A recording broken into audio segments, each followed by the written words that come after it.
আসসালামু আলাইকুম। পাওয়ার presents IPL এক্সট্রাতে সকলকে আমন্ত্রণ। ধোনি যখন আজকের ম্যাচে ব্যাটিং করতে নেমেছেন তখন আস্কিং রান রেটটা ছিল 11। ঠিক এই ম্যাচের ইমিডিয়েট আগের যে ম্যাচটা ধোনি যখন ব্যাটিং করতে নেমেছেন চেন্নাই চেস করছিল তখন আস্কিং রান রেটটা ছিল 17। একদম প্রথম যে ম্যাচটা চেন্নাই চেস করতে গিয়ে ধোনি যখন ব্যাটিং করতে নেমেছেন সে সময় আস্কিং রান রেটটা ছিল 22.27। এখন আজকে আস্কিং রেটটা ছিল 11, ধোনি সেটাকে অ্যাচিভ করতে পেরেছেন। এখন খুব সিম্পল একটা ব্যাপার, যখন আস্কিং রান রেট 22 থাকে, যখন আস্কিং রান রেট 17 থাকে এবং ওপর দিক থেকে আসলে ওই লেভেলের ব্যাটিং থাকে না, ওই পাশের পার্টনার যখন ওই রকম বেটার সাপোর্ট দিতে পারে না, আপনি মহেন্দ্র সিং ধোনিকেই ঘুরে ফিরে আসলে বারবার দোষটা দিচ্ছেন বা মহেন্দ্র সিং ধোনিকেই ঘুরে ফিরে দোষটা দেওয়া হয়। কিন্তু এই দোষ দিতে গিয়ে আলটিমেটলি একটা ব্যাপার কিন্তু খুব ইগনোর করা হয় যে চেন্নাই সুপার কিংসের অন্যান্য ব্যাটাররা কাজ করাটাও করতে পারছেন না। একদম to be very honest, Mahendra Singh ধোনির উপরই সব কথাবার্তা যে তার এখন রিটায়ারমেন্টে যাওয়া উচিত, তার রিটায়ার্ড করা উচিত, তিনি এখন আর চলেন না। হ্যাঁ ঠিক আছে, মহেন্দ্র সিং ধোনির এখনকার যে ব্যাটিং শেপ সেই ব্যাটিং শেপটা তার আগের ব্যাটিং শেপের ধারের কাছেও নাই। তারপরও আপনি যদি চিন্তা করেন 16 থেকে 20 নম্বর ওভারে মহেন্দ্র সিং ধোনি এই টুর্নামেন্টে তিনি 170-এর উপরে স্ট্রাইক রেটে ব্যাটিং করেছেন, অলরেডি 8টা ছক্কা তিনি এই সময়ের মধ্যে মেরেছেন। সো আলটিমেটলি ধোনি তো ধোনির কাজটা করছেন। এখন ফ্যাক্টের জায়গাটা হচ্ছে ওপর দিক থেকে ব্যাটাররা যদি রান না পায়, এখন একটা ব্যাটসম্যান ব্যাটিং করতে নামলেন আস্কিং রান রেট 22, আপনি ধোনির কাছ থেকে এক্সপেক্ট করছেন Dhoni asking run rate 22 match না জেতালে ধোনি খারাপ ব্যাটসম্যান, আস্কিং রান রেট 17 সেটা না করতে পারলে ধোনি খারাপ ব্যাটসম্যান। এখন ওই আস্কিং রান রেট 17, ওই পাশ থেকে আবার কোনো কন্ট্রিবিউশনের জায়গাটাও নাই।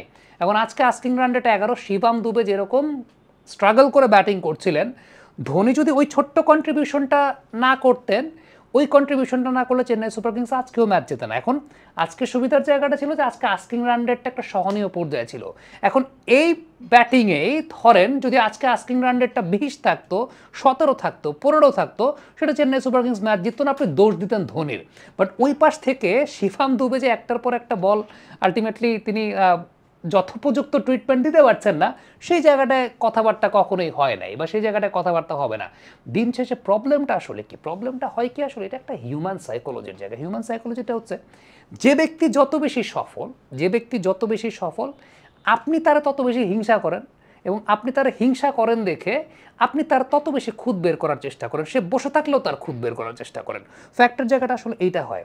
এখন আপনি যদি মানে ম্যাচের কনটেক্সট অনুযায়ী কন্ট্রিবিউশন চিন্তা করেন, কন্ট্রিবিউশনের জায়গায় ধোনি স্বাভাবিকভাবে গত বছরও তিনি যে কন্ট্রিবিউট করেছেন, তার আগের বছরও যে কন্ট্রিবিউট করেছেন, এই বছরে সেই সিমিলার কাইন্ড অফ কন্ট্রিবিউট করছেন। এখন অন্যান্য বছরগুলোতে Chennai super kings better perform করার পেছনে অন্যতম বড় কারণের জায়গাটা থাকে যে ঠিক আছে উপরের দিক থেকে রান থাকে।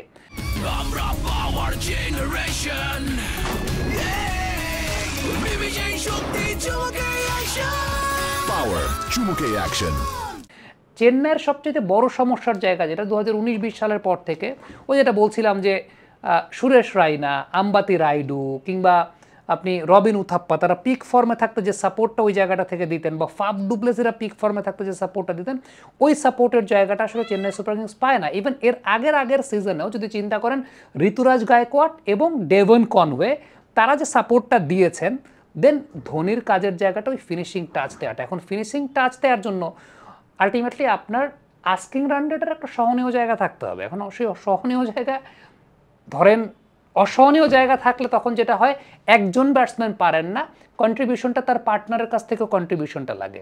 বাট চেন্নাইতে প্রবলেমের জায়গাটা যেটা, সেটা হচ্ছে যে আলটিমেটলি ওই পার্টনারের কন্ট্রিবিউশনের জায়গাটাও ধোনি ওইভাবে পান না। এখন লাস্ট যে ম্যাচটায় বিজয় শঙ্কর এবং ধোনি ব্যাটিং করছিলেন, এখন ওই পার্টিকুলার রোলটাই ধোনি যে রোলটা প্লে করছিলেন, ওই রোলটা লাস্ট ম্যাচে বিরাট কোহলি প্লে করেছেন, ওই পাশ দিয়ে ফিল সল্ট এবং দেবদূত পাডিয়াকাল তারা ফ্লারিশ করেছেন। এখন বিজয় শঙ্কর সেখানে কোনো কিছু করতে পারছেন না, দোষ আপনি ধোনিকেই দিচ্ছেন আলটিমেটলি।